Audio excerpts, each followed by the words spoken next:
السلام علیکم ناظرین، میں ہوں البیہ فاطمہ، پھر حاضر ہوں آپ کے سامنے ایک نئی کہانی کے ساتھ۔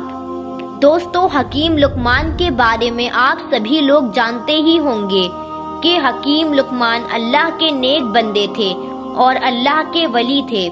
حکیم لقمان رحمت اللہ علیہ کی ولادت حضرت داؤد علیہ السلام کے دور میں ہوئی اور آپ کا وصال حضرت یونس علیہ السلام کے دور میں ہوا، جو گملہ کے قریب ہے اور گملہ فلسطین میں واقع ہے۔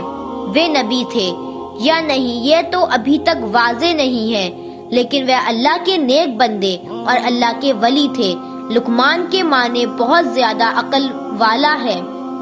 آپ کے نام میں حکیم آتا ہے اور حکیم طبیب کو کہتے ہیں۔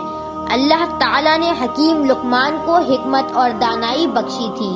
آپ کی حکمت کی یونان میں بہت مشہوریات ہے، جس سے طب یونانی کہتے ہیں۔ قرآن پاک میں اگر کسی کا ذکر آ جائے تو وہ چیز بڑی عظمت والی اور اس کا وقار اور بلند ہو جاتا ہے، مگر یہاں تو اللہ تعالیٰ نے حکیم لقمان کے نام سے ایک پوری سورت نازل فرمائی ہے۔ اس کی حکمت اور دانائی کے بہت سارے واقعے موجود ہیں۔ ان میں سے ایک واقعہ آج آپ لوگوں کے سامنے پیش کر رہی ہوں۔ کہا جاتا ہے کہ حکیم لقمان کے دور میں ہر چیز کو زبان دی گئی تھی، ہر بے زبان کو زبان تھی۔ جڑی بوٹیاں خود بول کر حکیم لقمان کو بتا دیتی تھیں کہ ہم اس مرض کی دوا ہیں یا ہم سے اس مرض کی شفا لو۔ اس حوالے سے ایک واقعہ بہت مشہور ہے کہ حکیم لقمان نے سمندر کے دوسرے کنارے کو ڈھونڈنے کا فیصلہ کیا۔ ان کے پاس ایک طوطا تھا جو ان سے باتیں کیا کرتا تھا۔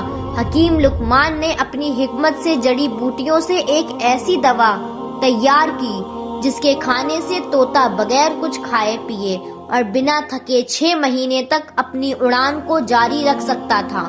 حکیم لقمان 2 ایسی گولیاں تیار کر دی، ایک اپنے طوطے کو کھلا دیا اور دوسری گولی طوطے کے گلے میں باندھ دی اور طوطے کو نصیحت کی کہ تم اس گولی کو کھا کر 6 مہینے تک بنا تھکاوٹ کے، بنا بھوک پیاس کے اڑ سکتے ہو، اور ساتھ ہی یہ نصیحت کی کہ اگر تمہیں کہیں پر بھی بھوک اور پیاس اور تھکاوٹ محسوس ہو تو تم دوسری گولی کھا کر وہیں سے واپس ہو جانا اور آگے مت جانا۔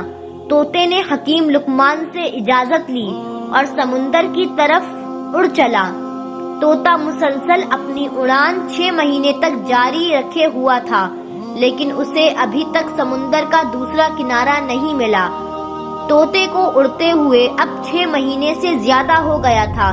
اب اسے بھوک اور پیاس محسوس ہونے لگی، تھکاوٹ کا بھی احساس ہونے لگا تھا، مگر یہاں تک جہاں وہ جا چکا تھا وہاں سمندر کا کنارہ تو دور کوئی پتھر یا چٹان بھی نہیں ملا تھا جن کے اوپر وہ بیٹھ کر سانس لے سکتا تھا۔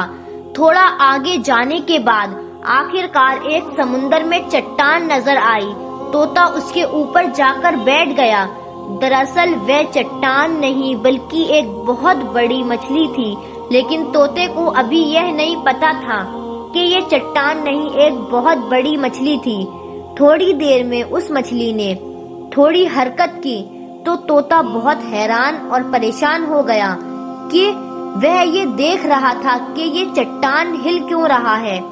جب مچھلی نے اپنا منہ باہر نکالا تو وہ مچھلی بھی اس طوطے کو دیکھ کر حیران ہو گئی اور اس طوطے سے بات کرنے لگی، کیونکہ اس وقت اللہ نے ہر چیز کو زبان دی تھی۔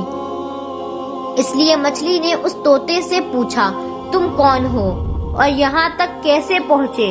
طوطے نے کہا، تم کون ہو اور یہاں تک کیسے پہنچے؟ طوطے نے کہا، تم کون ہو؟ تو مچھلی نے کہا کہ میں اس سمندر کی مخلوق ہوں۔ تب طوطا بہت حیران ہوا اور بولنے لگا کہ اللہ کی پناہ، میں نے اپنی زندگی میں آج تک اتنی بڑی مخلوق نہیں دیکھی۔ پھر اس نے کہا، میں حکیم لقمان کا طوطا ہوں اور مجھے حکیم لقمان نے سمندر کا دوسرا کونا ڈھونڈنے کے لیے بھیجا ہے۔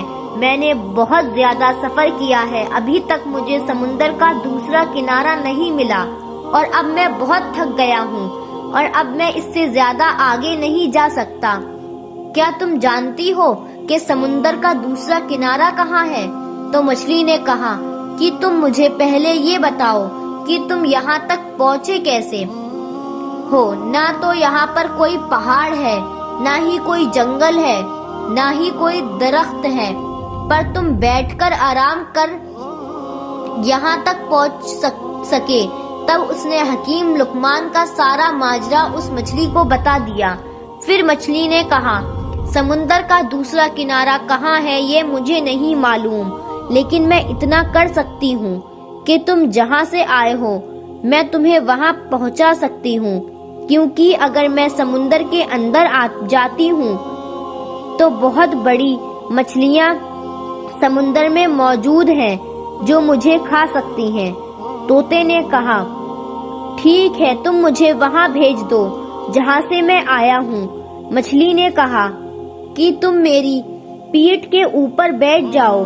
طوطے نے ایسا ہی کیا، مچھلی کے پیٹھ کے اوپر بیٹھ گیا، اور پھر مچھلی نے پلک جھپکتے ہی اس طوطے کو اس جگہ پر پہنچا دیا جہاں سے وہ چلا تھا۔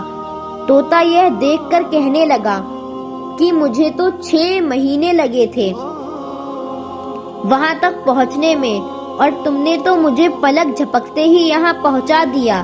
طوطا بہت حیران ہوا اور سوچنے لگا کہ ابھی تو یہ مچھلی یہ بھی دعویٰ کر رہی ہے کہ اس سے بھی بڑی بڑی مچھلیاں موجود ہیں۔ طوطا حکیم لقمان کے پاس گیا اور جا کر اپنا سارا ماجرا سنا دیا۔ حکیم لقمان نے جب یہ سارا ماجرا سنا تو بہت حیران ہوئے اور اللہ کی بارگاہ میں سجدہ کیا اور کہنے لگا کہ اللہ، بے شک تو ہی جانتا ہے کہ سمندر کا دوسرا کنارہ کہاں ہے۔ ویڈیو کو لائک کریں، چینل کو سبسکرائب کریں اور زیادہ سے زیادہ ویڈیو کو شیئر کریں۔